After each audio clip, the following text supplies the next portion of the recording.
Assalamualaikum warahmatullahi wabarakatuh. Waalaikumsalam warahmatullahi wabarakatuh. Alhamdulillahirabbil alamin. Bersyukur kita kepada Allah Subhanahu wa taala, berselawat kita kepada baginda Rasulullah sallallahu alaihi wasallam dengan mengucapkan Allahumma shalli ala sayyidina Muhammad wa ala ali sayyidina Muhammad. Baik, saudara-saudara mahasiswa, kita kembali bertemu di dalam kelas perkuliahan kita. Dalam hal ini mata kuliahnya manajemen lembaga pendidikan. Cakupan materi yang kita bahas adalah mengenai manajemen kurikulum. Mengulang kembali di pertemuan kita di minggu lalu secara daring ya, minggu lalu, karena kan fakultas itu menerapkan kombinasi pembelajaran daring dan luring. Minggu kemarin kita sudah mengadakan pembelajaran menggunakan media aplikasi Zoom. Yang kita bahas di situ adalah tentang kepemimpinan.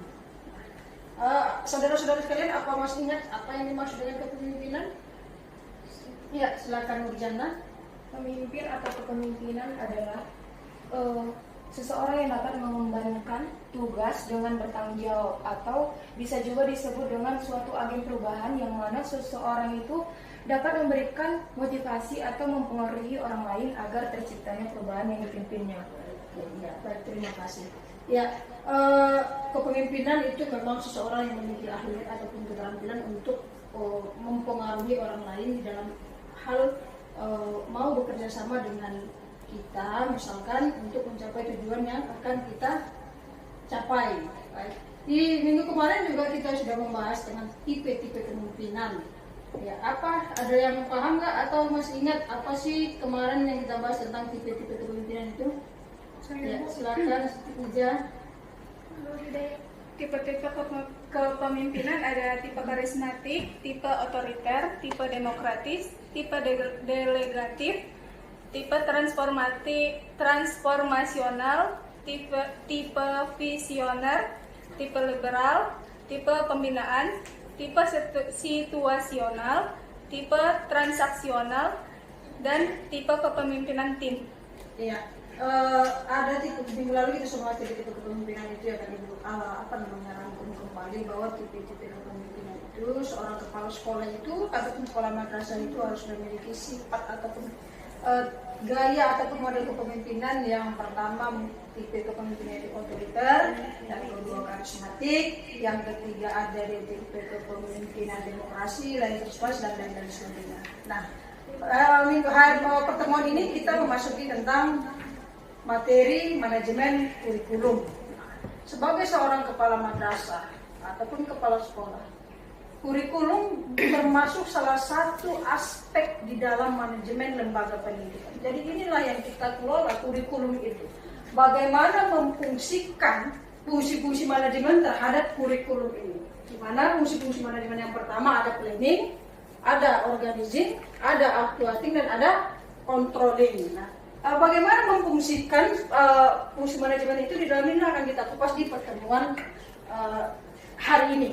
Ya, baik. Karena di dalam proses pendidikan itu kurikulum itu merupakan jantung daripada pendidikan. Kenapa? Karena kurikulum itu mengarahkan kepada segala bentuk aktivitas pendidikan demi tercapainya tujuan-tujuan pendidikan.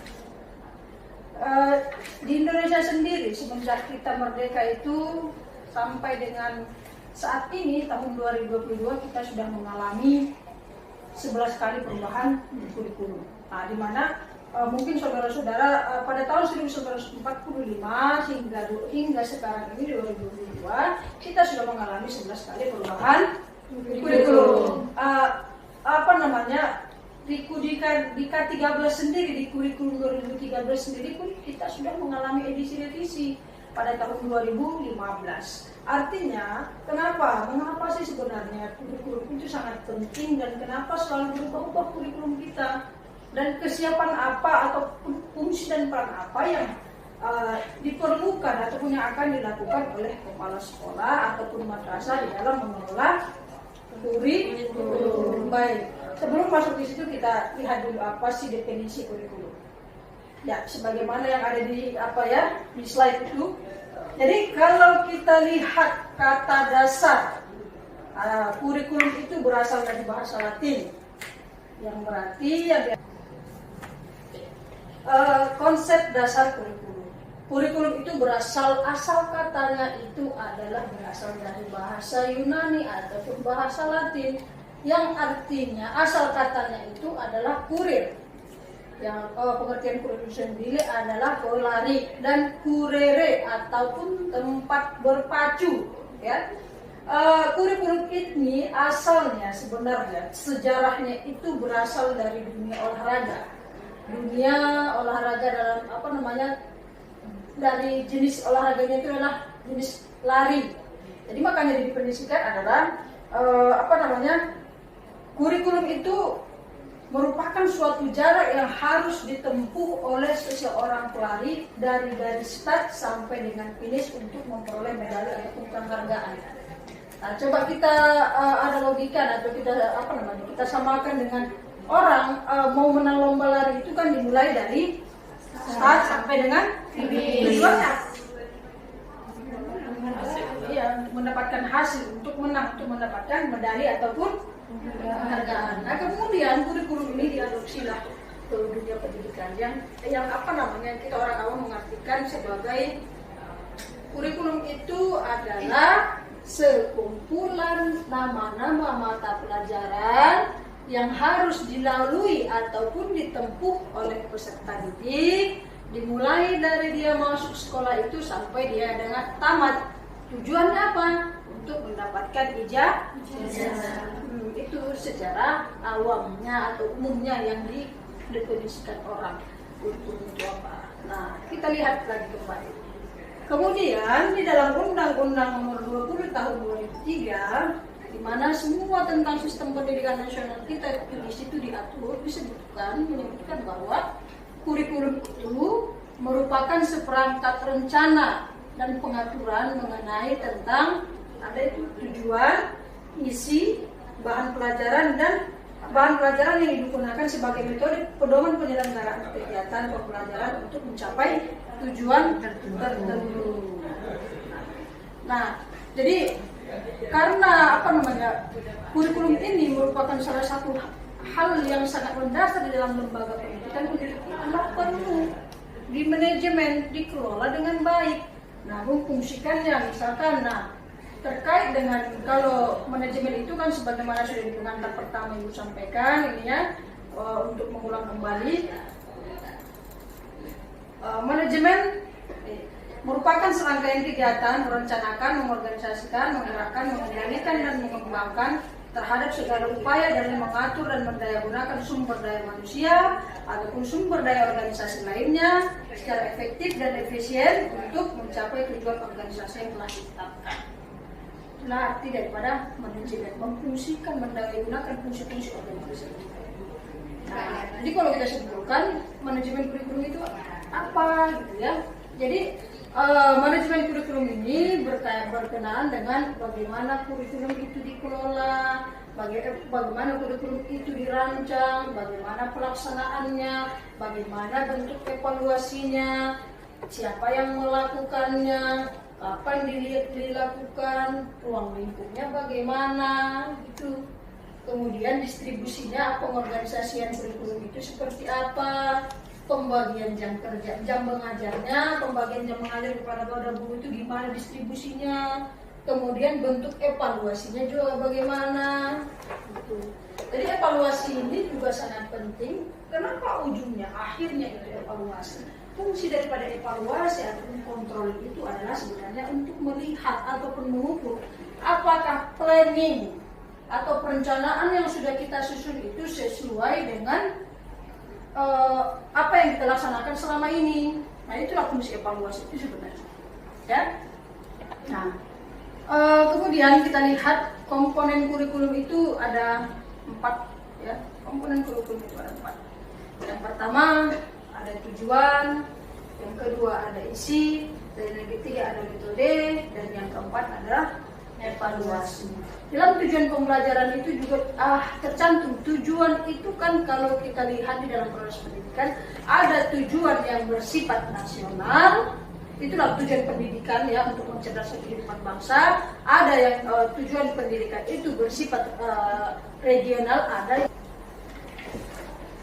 Baik, kita lihat kemudian di slide selanjutnya itu adalah tentang komponen kurikulum. Jadi komponen kurikulum itu isinya yang pertama itu adalah tujuan, kemudian isi ataupun materi dan juga bahan.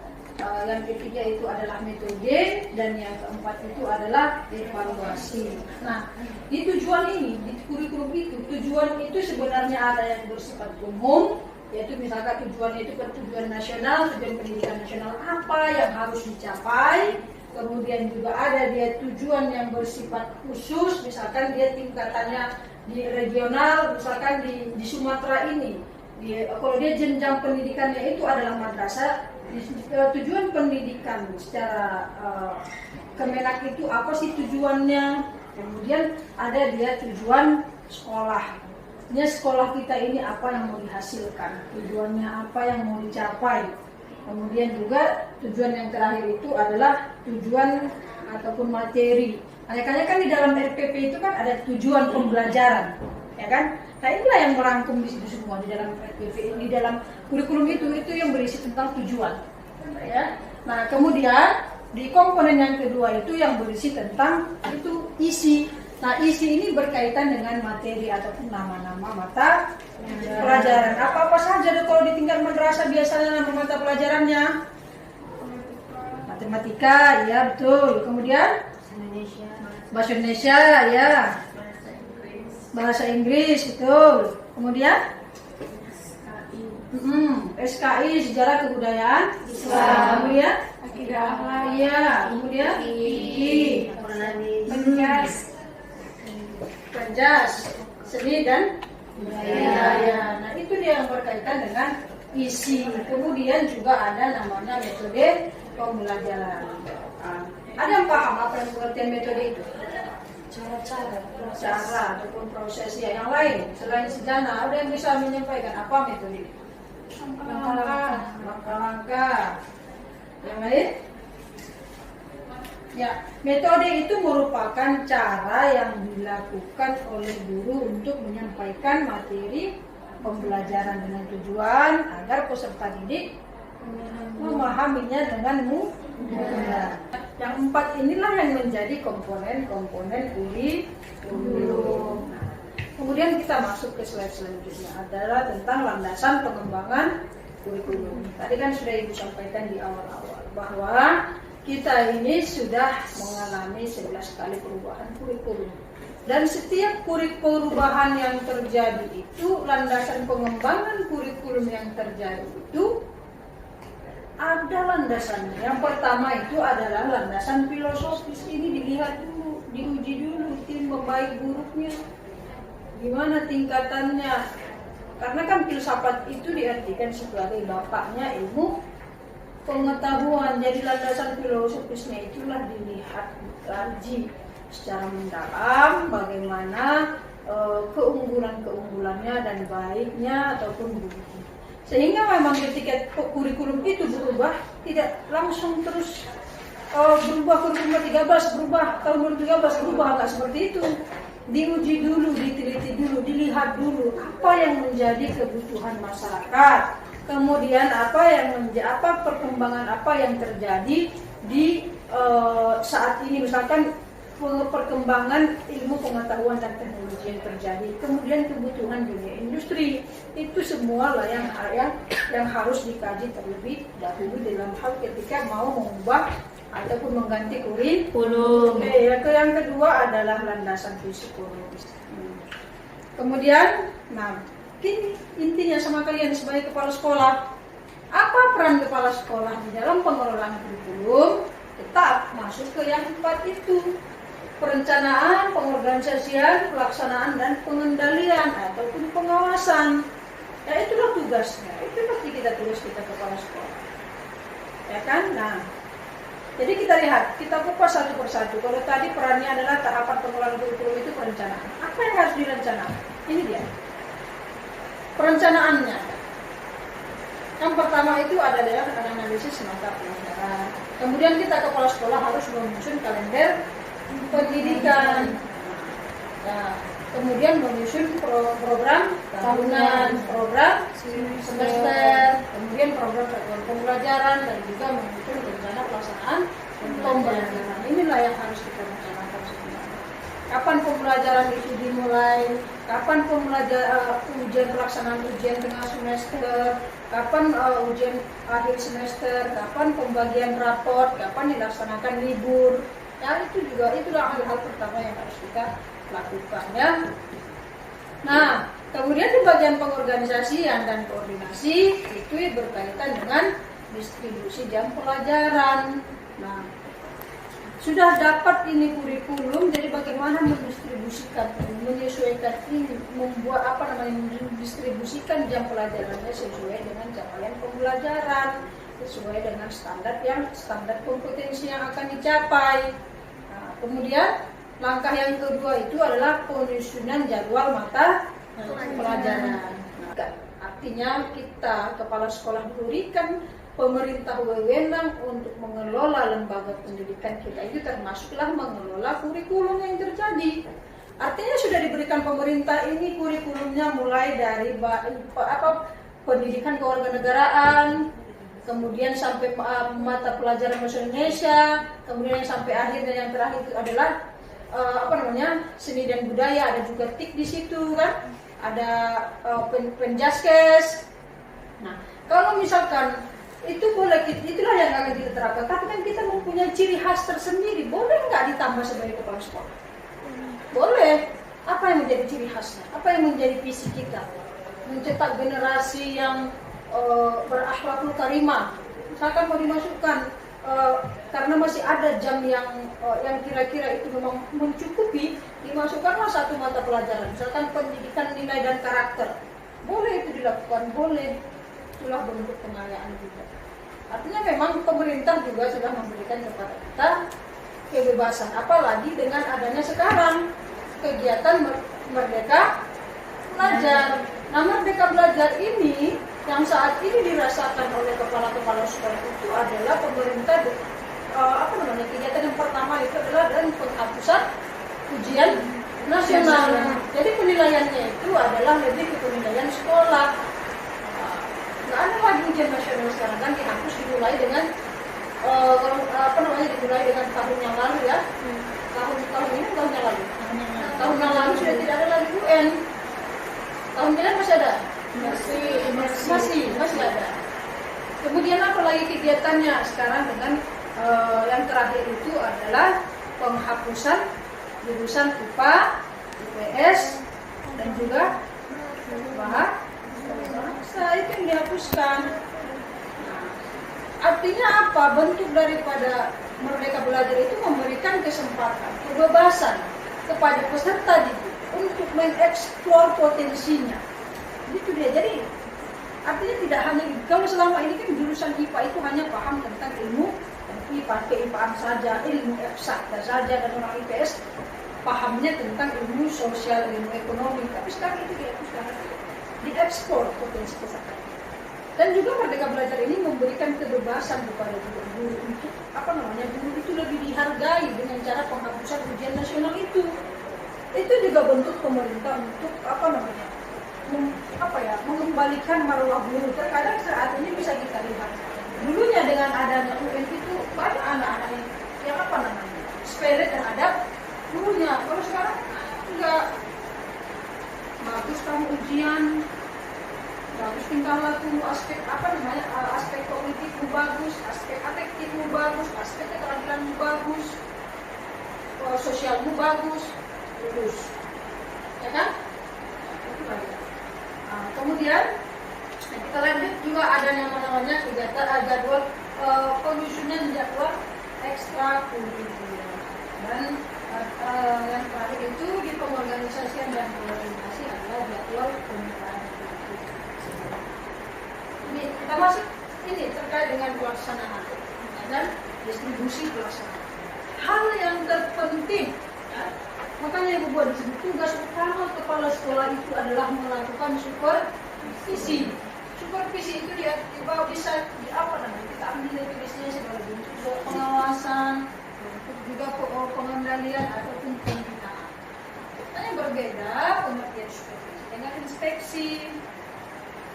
supervisi ini sifatnya membina.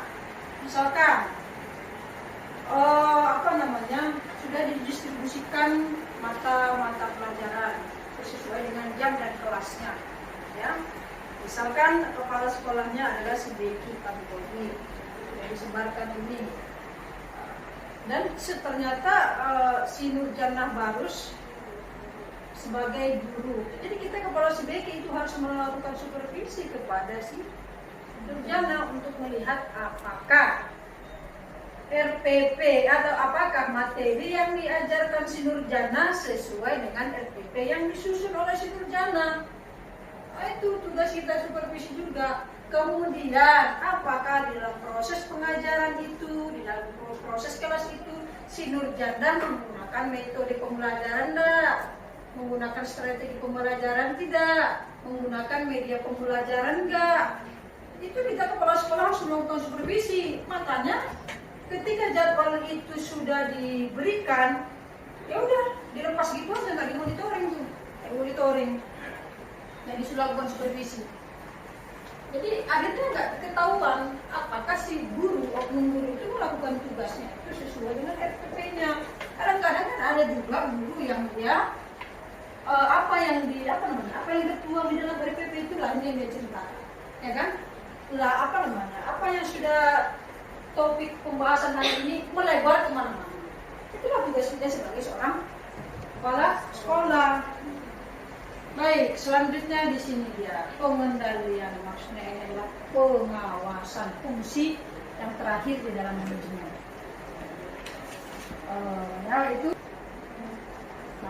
Jadi yang terakhir itu adalah pengendalian ataupun pengawasan. Karena fungsi manajemen yang terakhir itu adalah evaluasi, controlling, ya.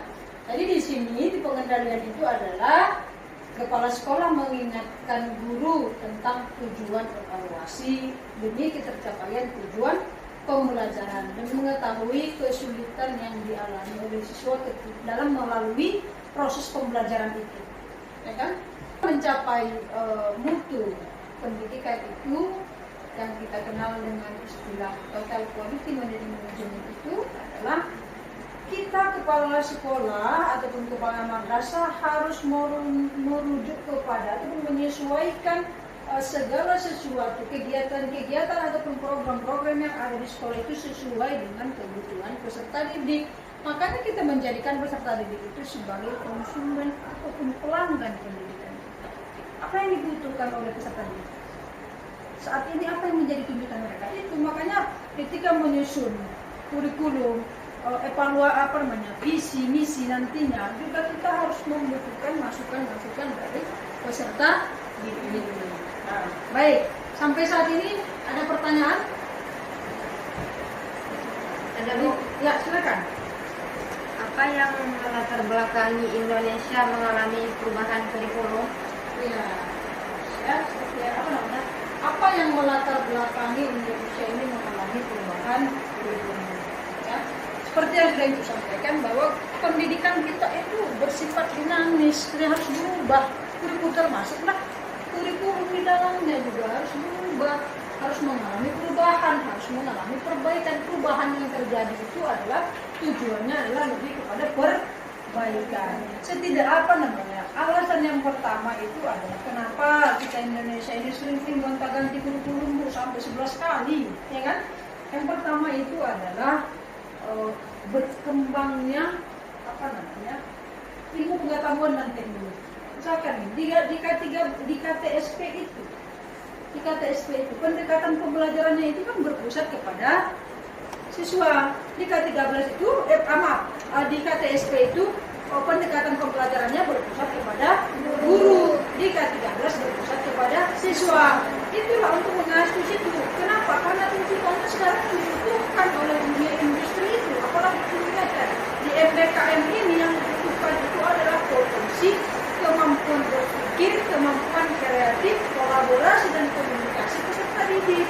Nah, karena yang dibutuhkan itu adalah hal satu yang mendasari kenapa kita mengalami perubahan kurikulum. Kemudian yang kedua itu adalah kebutuhan masyarakat. Kita juga harus memikirkan kebutuhan masyarakat. kebutuhan dunia ini. Dan yang ketiga itu adalah dengan adanya perkembangan zaman juga terkadang yang menjadi faktor penentunya itu adalah kebijakan pemerintah. Ya, baik. Ada pertanyaan lagi? Pas ya. Baik, di tugas di setiap akhir pertemuan ibu selalu menyampaikan tugas ya, karena memang ini ada 4 tugas yang harus ini tugasnya secara mandiri, nanti dapat dikirim ke melalui Google Google Classroom ya. Kemudian